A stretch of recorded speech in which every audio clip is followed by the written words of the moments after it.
this long chapter, the first in Book 2 of The Life Divine, entitled Indeterminates, Cosmic Determinations, and the Indeterminable. We left the discussion last time with a description of a divine consciousness which presents itself as a self, an Atman, as the divine, the Ishvara, who is Lord of all that is manifest and created, and as Purusha, the conscious person who stands at the center of our individuality. So, the divine is this vast, impersonal, conscious reality, but also, at one and the same time, brings into manifestation, out of its infinite personhood, all that stands in the cosmos and is supported by this immanent reality, which is at one and the same time transcendent. And that this Purusha, this power of being a conscious person, is yet another aspect. Now, at a certain grade of the superconscience, all these three things are one. But we can look at them from the mental status and see them as if they are separate.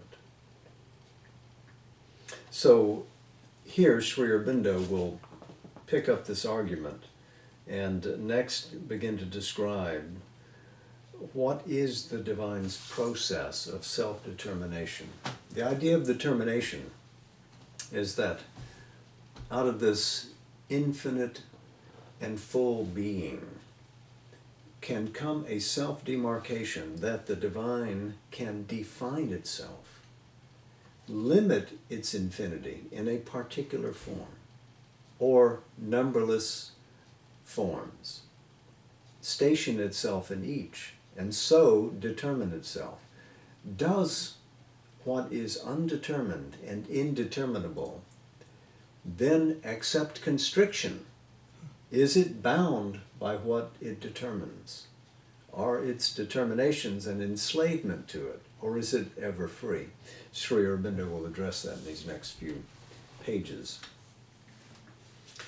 So he writes, if we pursue the process of self-manifestation farther, we shall see that each of these aspects or powers reposes in its first action on a triad or trinity. For knowledge inevitably takes its stand in a trinity of the knower, the known, and knowledge. Love finds itself in a trinity of the lover, the beloved, and love. Will is self-fulfilled in a trinity of the Lord of the will, the object of the will, and the executive force. Joy has its original and utter gladness in a trinity of the enjoyer, the enjoyed, and the delight that unites them. Self, as inevitably appears and founds its manifestation in a trinity of self as subject, self as object, and self-awareness, holding together self as subject-object. So again, we see all these aspects, these fundamental powers and depictions of the divine as Sat-Chit Ananda, and how it becomes each one of these poises within itself. And yet is also the self. He writes, these and other primal powers and aspects assume their status among the fundamental spiritual self-determinations of the infinite.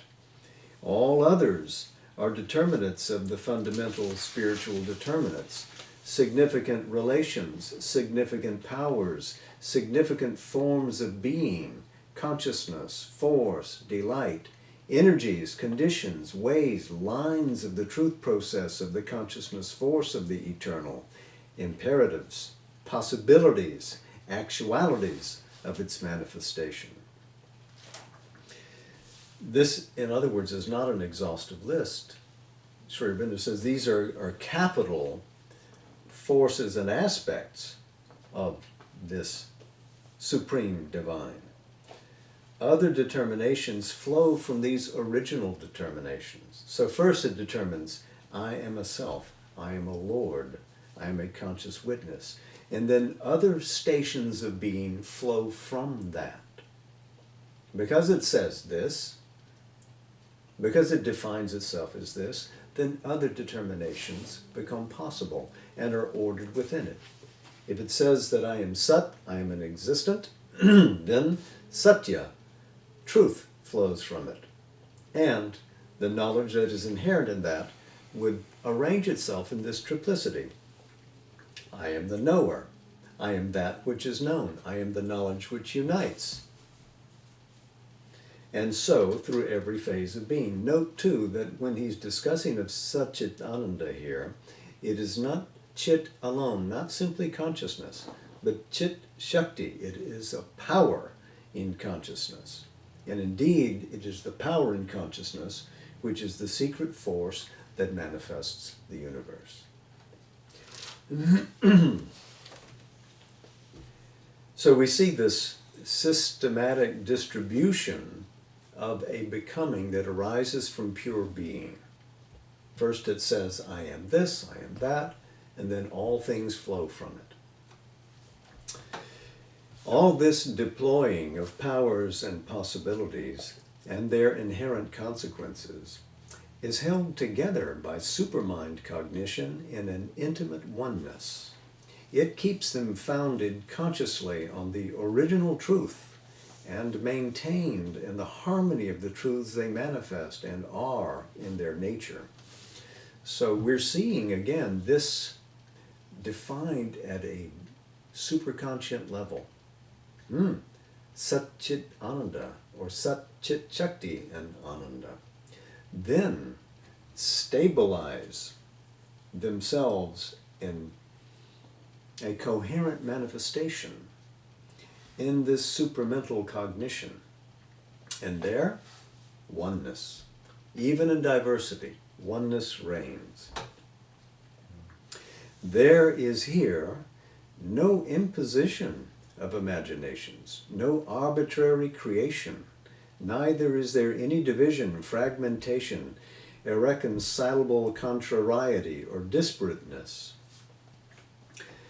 Idea of imposition, because this is a favorite theme in Advaita Vedanta, non-dualistic Vedanta, that the universe is an imposition upon a serene, absolute, unmarked reality. Sri Aurobindo sets that argument to the side, because all of this arises within the conceptive, creative imagination of the divine, but that imagination brings ideas which are real into formation, which constellate as forms. When he says, neither is there any division, fragmentation, irreconcilable contrariety. Contrariety is a word that just means opposition. Disparate. What is disparate? Means they're not the same. They're unequal in status. But in mind of ignorance, these phenomena appear. So this idea of a possible imposition cannot arise within the knowledge, vast and entire, of the supermind. But because separation is possible in mind, these doubts, these dualities seem to arise.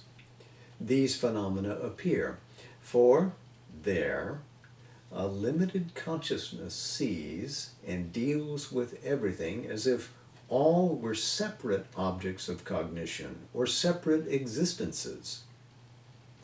And it seeks so to know, possess, and enjoy them, and gets mastery over them or suffers their mastery.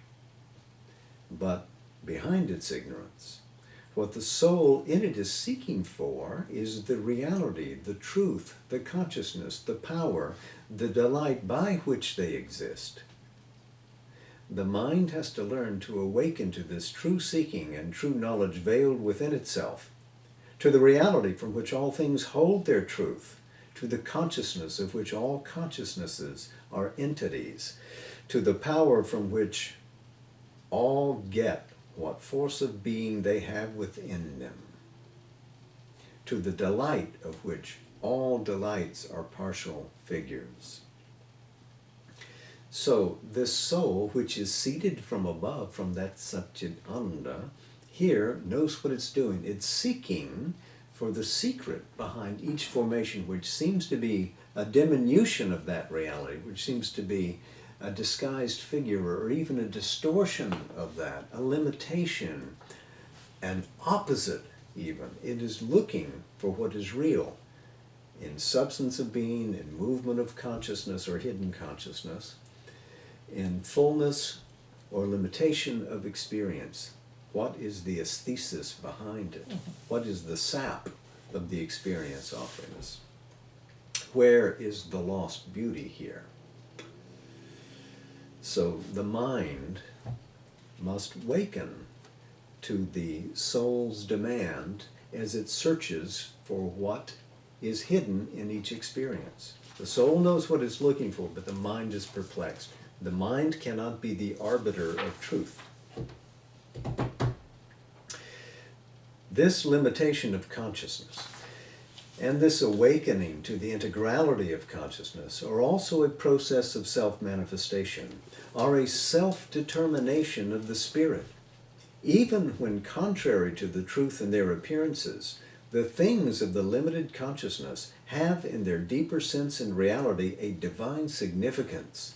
They too bring out a truth or a possibility of the infinite. So what is determined may seem dwarfed, but it is divine in essence, and we have to drill into it with a consciousness that really unites for the knower to know through its knowledge the known in a full way by identity, to grasp what is hidden there. And so too with all of our experiences, with the heart, with the power of our consciousness. Of some such nature, as far as can be expressed in mental formulas, would be the supramental cognition of things, which sees the one truth everywhere, and would so arrange its account to us of our existence, its report of the secret of creation and the significance of the universe. So nothing is lost, however tiny, however disguised, to the supramental view of things, because it sees behind all form to the very essence. Everything is contained in this supramental vision. At the same time, indeterminability is also a necessary element in our conception of the absolute and in our spiritual experience. So he's just described how the determinations at the supramental level have validity. They have value. Everything has value there. But beyond the determinations is this indeterminability, and it too is a virtue. This is the other side of the supramental regard on being and things. So philosophy and experience must affirm this too. First our experience, and then the philosophy that follows. Yeah? The absolute is not limitable or definable by any one determination or by any sum of determinations. On the other side, it is not bound down to an indeterminable vacancy of pure existence. So the absolute cannot be defined by all of its definitions. If you took every form in the universe, totaled them all up, had the sum of the cosmos, it is still free. It cannot be limited to that. And also, if you say that it's the opposite, that it is pure existence, unmanifested, sheer potentiality, white, blanked out existence, homogeneous. That too is not it. It cannot be confined to that either. It continues to hold both possible. That's what indeterminable means. It can or cannot. It does and does not. It contains and contains not.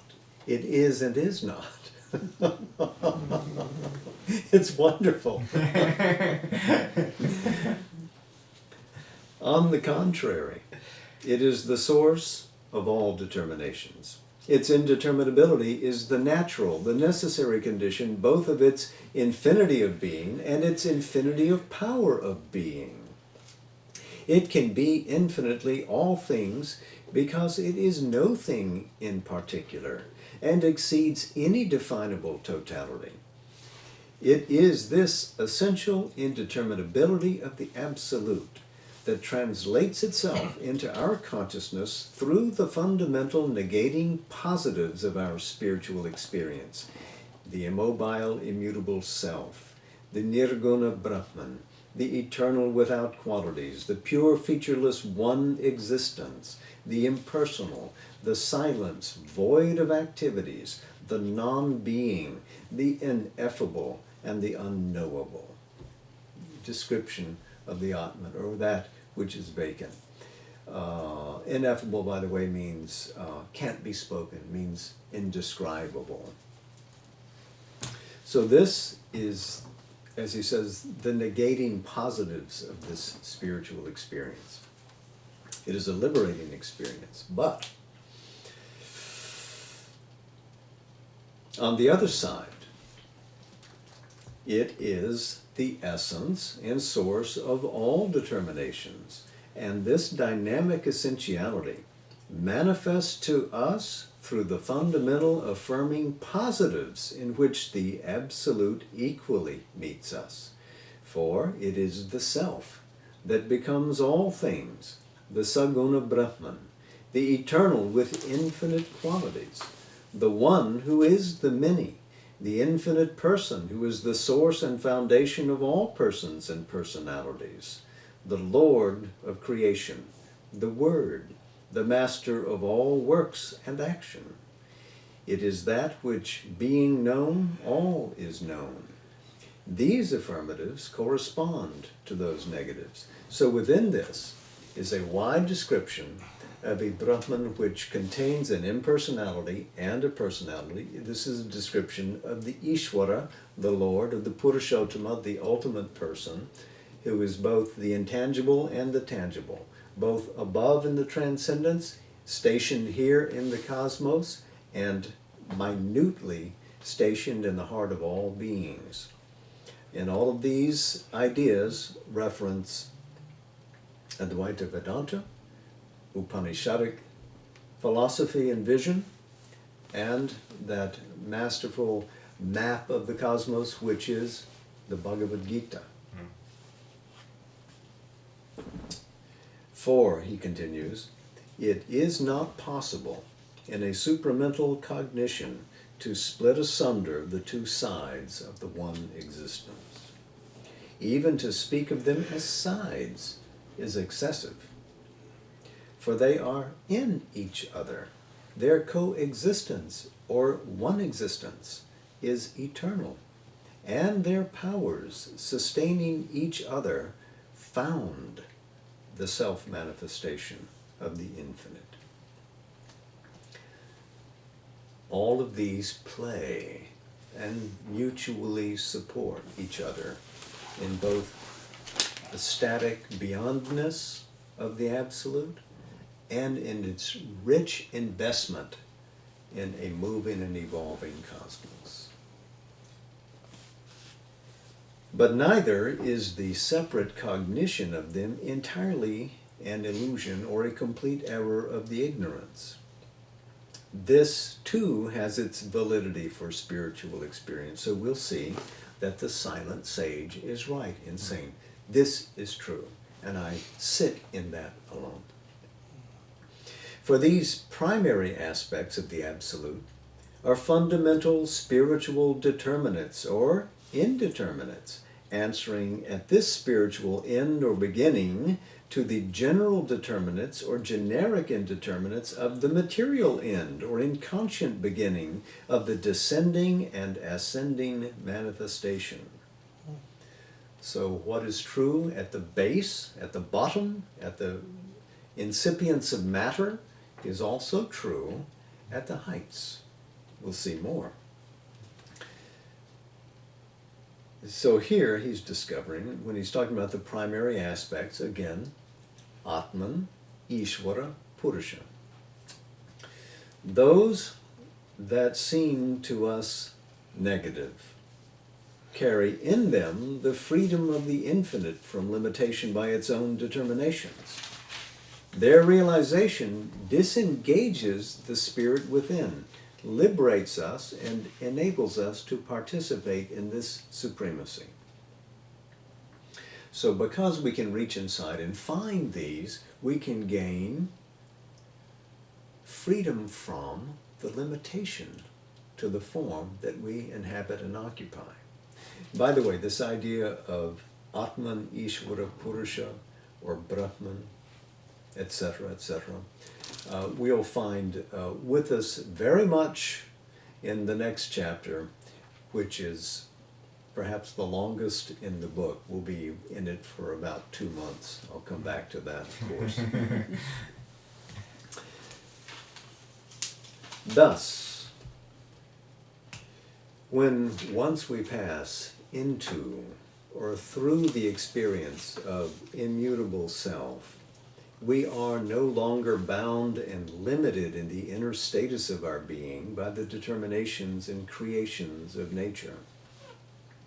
So when you live in the Atman, when you emerge yourself into Brahman, you have exceeded all limitation and all definition.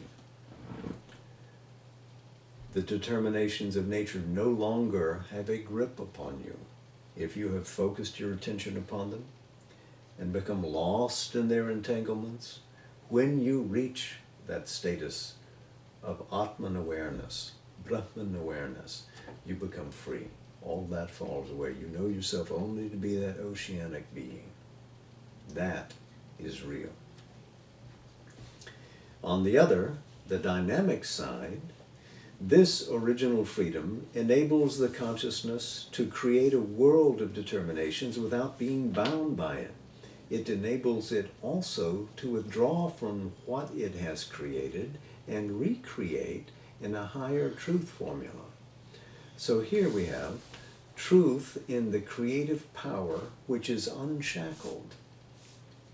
And this too is true. This too we can discover within ourselves, find this power within us, and create a higher order of reality, a truer form, a greater life, and inhabit, in a sense, a recreated and refreshed world. This is the hope of an evolving consciousness. It is on this freedom that is based the Spirit's power of infinite variation of the truth possibilities of existence, and also its capacity to create, without tying itself to its workings, any and every form of necessity or system of order. The individual being, too, by experience of these negating absolutes, can participate in that dynamic liberty, can pass from one order of self-formulation to a higher order. At the stage when from the mental it has to move towards its supramental status, one most liberatingly helpful, if not indispensable, experience that may intervene is the entry into a total nirvana of mentality and mental ego, a passage into the silence of the spirit. As with his own personal development, this was true of his own growth in consciousness. So what is spoken of here is an abandonment of the determined self so that one can rest, one can find one's status in that which is beyond all definition. It is a cleansing, lustrating experience, one which makes one luminous and free of all demarcation. In any case, a realization of the pure self must always precede the transition to that mediating immanence of the consciousness from which a clear vision of the ascending and descending stairs of manifested existence is commanded, and the possession of the free power of ascent and descent becomes a spiritual prerogative. So to be able to go up and down the staircase of existence, rising into Supermind, Sat Chit Ananda above, and descending freely into mind, life, and matter below, and being able to make this transition above and then to come back below with the riches found above is possible only when one has become liberated from the limitation of this form. Remember, we're rising out of the ignorance, and we have to discover that this form, while it is a useful vehicle, is not the whole of what we are. We have to find what is truly our essence. We have to see ourselves as cosmic figuration, and we have to live fundamentally in the transcendence in all three of those at one and the same time. Then we can go up and down that ladder of existence. I find this personally ironic because this was the subject of what we just wrote about in the Peacock letter that was released recently.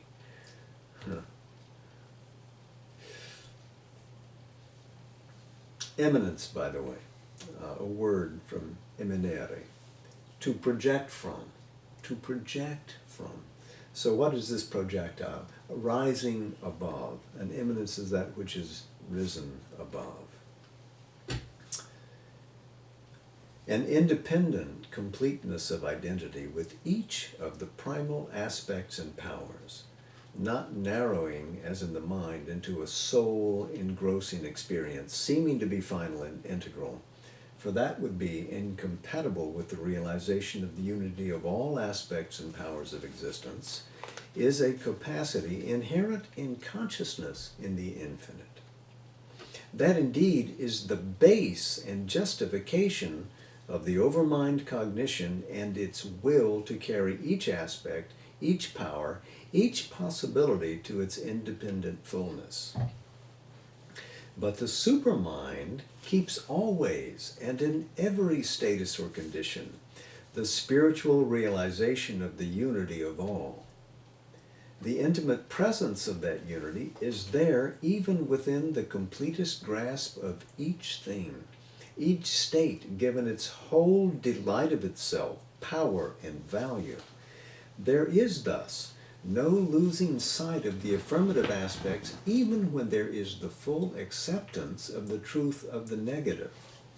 So in the supramental, this negativing of the form so that one can be free in the absoluteness of the spirit is not in contradiction or counterpoise to the full habitation of that same form, to the minutest degree, because always one is finding that hidden being, consciousness, and delight in every atom, every dot, every minuscule formation, including one's own and in all the others about.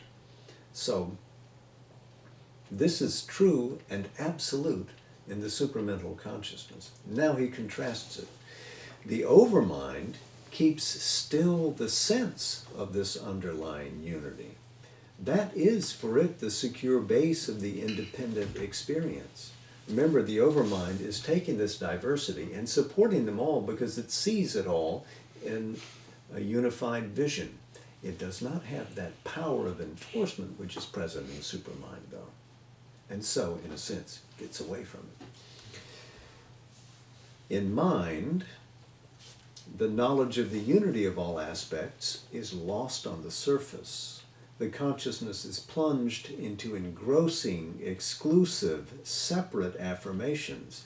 But there too, even in the mind's ignorance, the total reality still remains behind the exclusive absorption and can be recovered in the form of a profound mental intuition or else in the idea or sentiment of an underlying truth of integral oneness. In the spiritual mind, this can develop into an ever-present experience. So we see here this truth of the abstract and the dynamic held together in oneness in the supermind. From the overmental view, it understands and supports all of these as they're released into diffuse expression. In the mind, it gets hidden, but is recoverable. Recoverable in the spiritual mind as it tries to climb back into the higher sphere of consciousness, and from there into intuition. And he's skipping over some steps here, but just describing them generally, so that we have an idea of a hierarchy of consciousness, a ladder of conscious being, which leads from supermind through overmind down into the divisions of mind, suggesting, therefore, that we can climb back. And remember, hardly a paragraph or a few sentences earlier, he has said that once you get this free status, you can range up and down and unite the poles of existence. Stamba, skamba, depending on how you want to spell it in the Sanskrit, you know, that pole, that axis. So, all aspects of the omnipresent reality have their fundamental truth in the supreme existence. All these aspects, Atman, Ishvara, Purusha, have their fundamental truth in the supreme existence, because it is an omnipresent reality. The title of the first book of the Life Divine, here with us still in the second book. It's omnipresent. All aspects of the omnipresent reality have their fundamental truth in the supreme existence. Thus, even the aspect or power of inconscience, which seems to be an opposite, a negation of the eternal reality, yet corresponds to a truth held in itself by the self-aware and all-conscious infinite. It is, when we look closely at it, the infinite's power of plunging the consciousness into a trance of self-involution, a self-oblivion of the spirit veiled in its own abysses, where nothing is manifest, but all inconceivably is, and can emerge from that ineffable latency. This is the inconscient. It is because the infinite holds this power of complete self-involution that it can occur. In the heights of spirit, this state of cosmic or infinite trance sleep appears to our cognition as a luminous, uttermost superconscience. So to the mind, looking below at the inconscious, it seems to be in an absolute swoon, a lapse of consciousness. When we look above to the superconscious, we see an absolute swoon into an unreachable consciousness. To us, they're the same, but one is the inverse, the reverse of the other.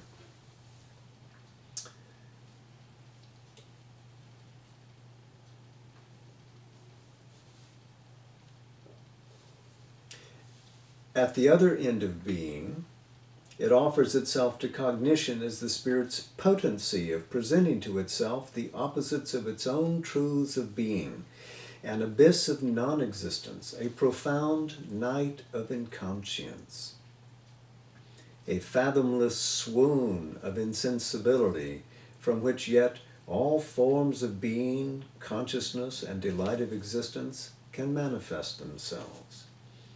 But they appear in limited terms, in slowly emerging and increasing self-formulations, even in contrary terms of themselves. It is the play of a secret all-being, all delight, all knowledge, but it observes the rules of its own self-oblivion, self-opposition, self-limitation, until it is ready to surpass it. This is the inconscience and ignorance that we see at work in the material universe. It is not a denial, it is one term, one formula of the infinite and eternal existence. So if inconscience is the polar inverse of the superconscient, it is still real. It is a power of the divine to invest itself in self-oblivion, trusting in its own capacity to rise from that and recover its fullness. We can't look then at the material universe as being an accident or an imposition. It's an intentional investment of the divine being in what seems to be a contradiction of its own nature. It is important to observe here the sense that is acquired in such a total cognition of cosmic being by the phenomenon of the ignorance, its assigned place in the spiritual economy of the universe.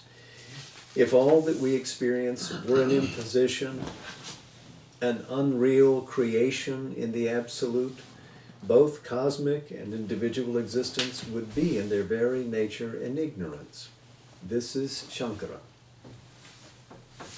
The sole real knowledge would be the indeterminable self-awareness of the absolute. If all were the erection of a temporal and phenomenal creation over against the reality of the witnessing timeless eternal, and if the creation were not a manifestation of the reality, but an arbitrary self-effective cosmic construction, that too would be a sort of imposition. Our knowledge of the creation would be the knowledge of a temporary structure of evanescent consciousness and being, a dubious becoming that passes across the vision of the eternal, not a knowledge of reality. That too would be an ignorance. But if all is a manifestation of the reality, and itself real by the constituting immanence, the substantiating essence and presence of the reality, then the awareness of individual being and world being would be in its spiritual origin and nature a play of the infinite self-knowledge and all-knowledge. Ignorance could be only a subordinate movement, a suppressed or restricted cognition, or a partial and imperfect evolving knowledge with the true and total self-awareness and all-awareness concealed both in it and behind it. It would be a temporary phenomenon, not the cause and essence of cosmic existence. Its inevitable consummation would be a return of the spirit, not out of the cosmos to a sole, supracosmic self-awareness, but even in the cosmos itself, to an integral self-knowledge and all-knowledge, thus justifying the universe in terms of wholeness, uniting the superconscient and the inconscient, that axial pole of being, which seems to terminate in the blinding superconscience above and in the negating darkness below, bringing all together into a glorious self-revelation. This is the intent of the cosmos. Ignorance is temporary. We are, in a sense, self-blinded, but not permanently blinded. We shall outgrow this dimness of the mind and recover the superconscience. It might be objected that the supramental cognition is, after all, not the final truth of things. Beyond the supramental plane of consciousness, which is an intermediate step from overmind and mind to the complete experience of Satchit Ananda, are the greatest heights of the manifested spirit. Here, surely existence would not at all be based on the determination of the one in multiplicity. It would manifest solely and simply a pure identity in oneness. In other words, doesn't it stand to reason that if we climb from division in mind, life, and matter back to the balance of unity in diversity in the supermind, that as we evolve out of the supermind back into Satchit Ananda, which is a triple oneness, wouldn't we leave behind all possibility of diversity? Wouldn't we again emerge ourselves into an absolute oneness? Wouldn't that be what Satchit Ananda is? But Sri Aurobindo does not concur. But the supramental truth consciousness, he writes, would not be absent from these planes, for it is an inherent power of Satchit Ananda. Supramental consciousness does not arise as a freak out of Satchit Ananda, but is a power always contained within it. So its effusive demonstration of cosmic possibility is a power in Satchit Ananda, not something imposed upon it, not something arising irrationally from it. It arises supra-rationally. The difference would be that the determinations would not be demarcations. They would be plastic, interfused, each a boundless finite. Or we might say they would be differentiations. It would maintain its oneness, but oneness would be differentiated within the field of oneness. For there, all is in each, and each is in all, radically and integrally. There would be to the utmost a fundamental awareness of identity, a mutual inclusion and interpenetration of consciousness. Knowledge as we envisage it would not exist because it would not be needed, since all would be direct action of consciousness in being itself, identical, intimate, intrinsically self-aware and all-aware. But still, relations of consciousness, relations of mutual delight of existence, relations of self-power of being with self-power of being would not be excluded. These highest spiritual planes would not be a field of blank indeterminability, of vacancy of pure existence. There would still be richness, even though we don't need the same forms of self-determination to express power of one reaching into power of another, power of delight experience and power of delight in another, power of self-extension in knowledge reaching into knowledge of the other. It is necessary, it is intimate to one, and yet relations are possible with among these three attributes of a single being, consciousness and delight.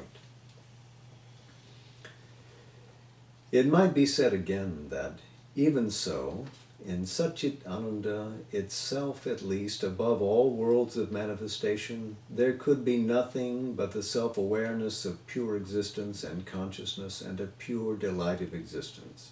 Or indeed, this triune being itself might well be only a trinity of original spiritual self-determinations of the infinite. These too, like all determinations, would cease to exist in the ineffable absolute. But our position is that these must be inherent truths of the Supreme Being. Their utmost reality must be pre-existent in the absolute, even if they are ineffably other there than what they are in the spiritual mind's highest possible experience. The absolute is not a mystery of infinite blankness, nor a supreme sum of negations. Nothing can manifest that is not justified by some self-power of the original and omnipresent reality. so they inhere in the Supreme's wholeness, beyond the mind's judgment and power of discrimination. Limited forms suggest the aspects of the infinite from which they come. So they are promises that will be kept when we evolve into the fullness of what we are secretly. We must make that secret overt. Some self-power of the original and omnipresent reality. So, we begin next time, Brahman, Purusha, and Ishvara, the second chapter in Book 2. And we will spend fully 2 months on it, and when we have reached its conclusion, we may take a short break and enjoy a brief book from Sri Aurobindo's pen, The Mother, look at it in summary form, and then rejoin the Life Divine. We won't be away from it long, just a week or so. We won't part from Savitri. We'll continue with Savitri tonight. And in that same section where we were last week, Book 2, the Book of the Traveler of the Worlds, Canto 5, the Godheads of a Little Life. A subtler breath quickened dead matter's forms. The world's set rhythm changed to a conscious cry. A serpent power twinned the insensible force. Islands of living dotted lifeless space, and germs of living formed in formless air. A life was born that followed matter's law, ignorant of the motives of its steps. Ever inconstant, yet forever the same, it repeated the paradox that gave it birth. Its restless and unstable stabilities recurred incessantly in the flow of time, and purposeful movements in unthinking forms betrayed the heavings of an imprisoned will. Waking and sleep lay locked in mutual arms.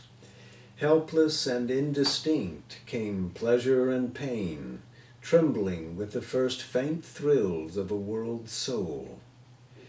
A strength of life that could not cry or move, yet broke into beauty, signing some deep delight. An inarticulate sensibility, throbs of the heart of an unknowing world, ran through its somnolent torpor, and there stirred a vague, uncertain thrill, a wandering beat, a dim unclosing, as of secret eyes. Infant self-feeling grew, and birth was born. A godhead woke, but lay with dreaming limbs. Her house refused to open its sealed doors. Insentient to our eyes that only see the form, the act, and not the imprisoned God, life hid in her pulse, a cult of growth and power, a consciousness with mute stifled beats of sense, a mind suppressed that knew not yet of thought, an inert spirit that could only be.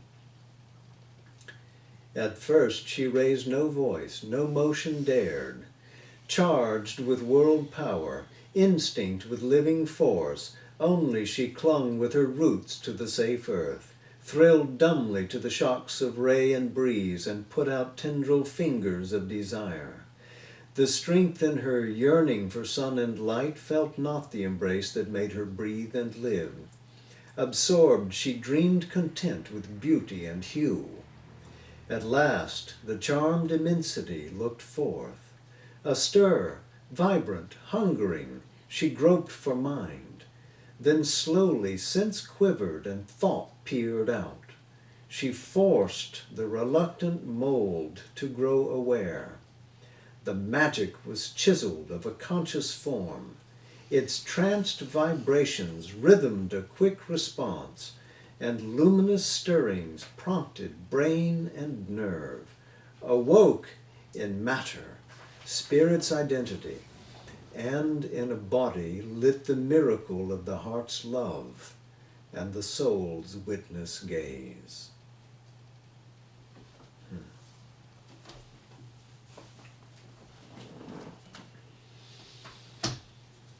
So, Jai Ma, Namaste. I salute what is divine in you. And to all of our friends on Zoom, good morning, good night. Namaste.